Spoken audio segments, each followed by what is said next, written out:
सर्व धर्मांची राष्ट्र आहेत. हिंदूंचं राष्ट्र का नको? भारतातील हिंदू संपत चाललेत.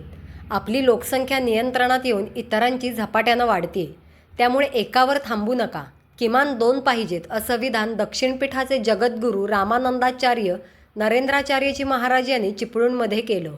मध्ये अनेक जर मुस्लिम राष्ट्र आहेत, अनेक ख्रिश्चन राष्ट्र आहेत, तर आमचं हिंदूंचं राष्ट्र एक तरी असलं पाहिजे ना, की आता ज्या वेळेला इस्रायलमध्ये परिस्थिती निर्माण झाली आणि इस्रायलला हुसकावून लावण्याचा मुस्लिम देशाने प्रयत्न केला, ते आपल्या भूमीसाठी संघर्ष करतात. किती वर्ष त्यांचा आता स्ट्रगल चालू आहे.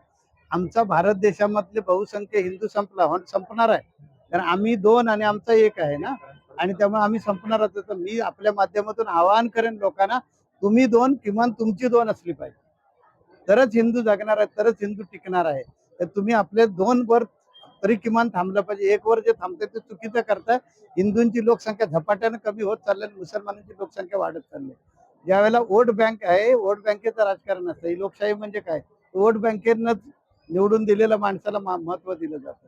त्यामुळे भारत देशामध्ये हिंदूंची संख्या वाढली पाहिजे, हिंदूंनी संघटित झालं पाहिजे, त्याने आपला देव, देश आणि धर्म यांच्यावर प्रेम केलं पाहिजे आणि आमच्यासारख्या धर्मगुरूंनी त्यांच्या पाठीमागे खंबीरपणे उभं राहिलं पाहिजे, असं मला वाटतं.